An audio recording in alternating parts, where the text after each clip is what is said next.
I mean, it may sound strange, but the very first Apple I that was ever built was actually given to a person back in the days before computers were ever heard of, who wheeled it into taught 4th through 6th graders a little bit of the elements of what a computer is. The virtue of the computer in the classroom is that it requires a user, not a watcher. What we do in science is we build models. We do most of our testing with models. We do most of our thinking with models. And then later on, if we're honest, we try and relate these models back to the outside world. And these models are our voodoo dolls. They used to be built in mathematics. Now they're being built in increasing form on the computer. So simulation is what the computer is all about. And all the different ways you can simulate things are what the computer's destiny is. The biggest problem teachers have is motivating students to want to learn. And if the computer can relieve the teacher of that burden, because the teacher today is competing with television and competing with a lot of distractions, if the teacher has that tool to bring the kids to a kind of a fever pitch of wanting to complete a task, wanting to see something accomplished successfully, then I think that this will become a tremendous resource for the teacher. It won't supplant the teacher. Life is wonderful, huh? And you want to get that over to the kids. Look, you can go over the top and come around to this side and look at it from the other side. Good. Now, what about what's going on the inside? Well, the crater up here was from an eruption a long time ago. You can see the cracks where the lava came down.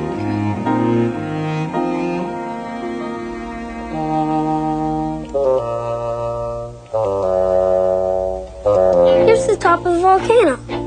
The crater was caused by an eruption a long time ago. Show us where the magma is. The part is the magma underneath the Earth's crust. Heat from the magma creates pressure against the surface of the Earth. When volcanoes erupt, the magma comes out through the cracks in the Earth's crust, and the cracks are called fissures. I knew that. What's it really look like? This is what a volcanic eruption looks like in real life.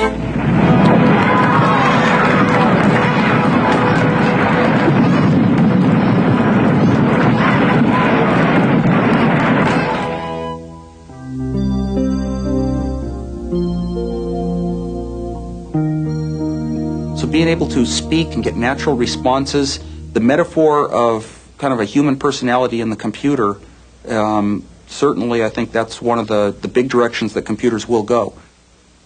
The computer having very personal characteristics, speaking in a natural human voice, elements moving on the screen as the computer describes what's happening, still giving the advantage of a computer, which is it's interactive.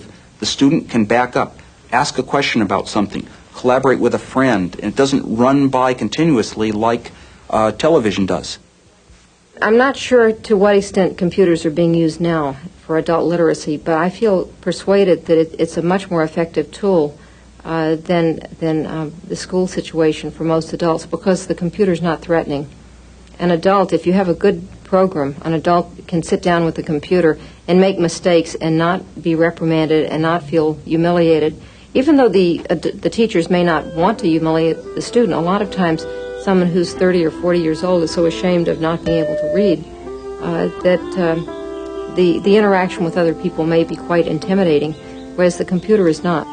After filling the engine with oil, the coil wire should be grounded and the engine cranked by the starter motor until the oil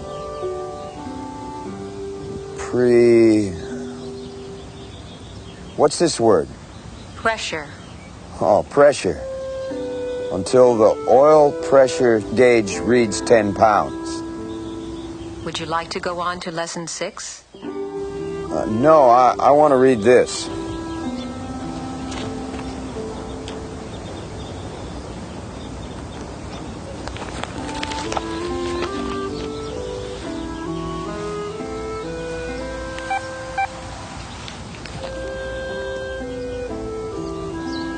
The Oakland A's begin an important homestand tonight.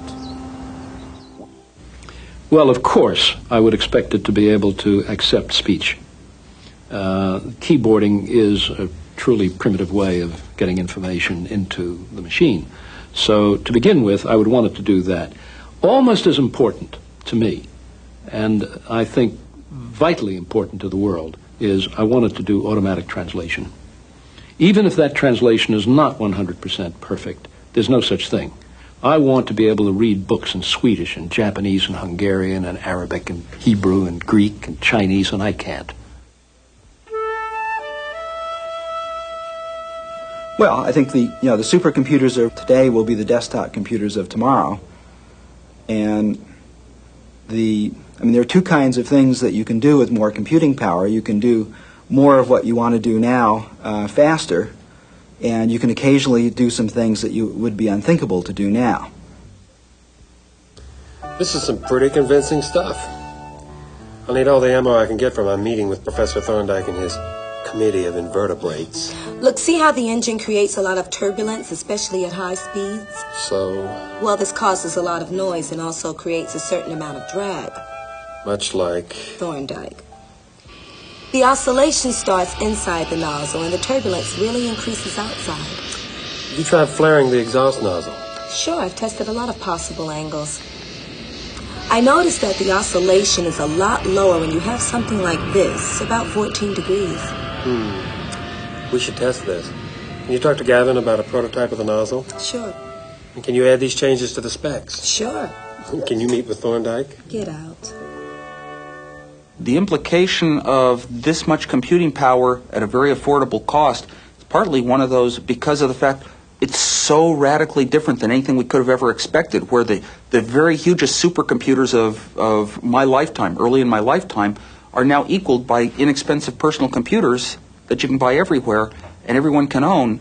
It's like you can't even say where is this going to go.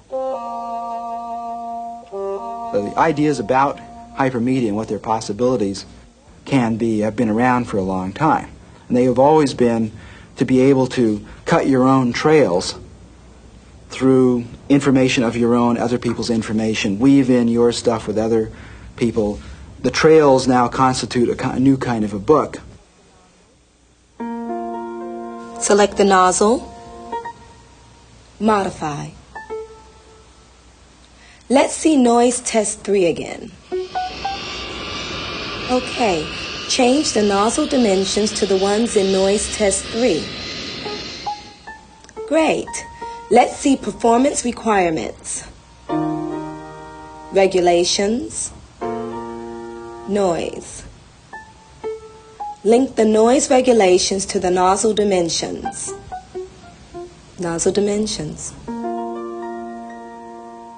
I don't know what the next extension of that is, except an enrichment of it through going through, looking at a book of mine, not simply as a page of text, but also having behind that page of text as access to additional information that enriches the text.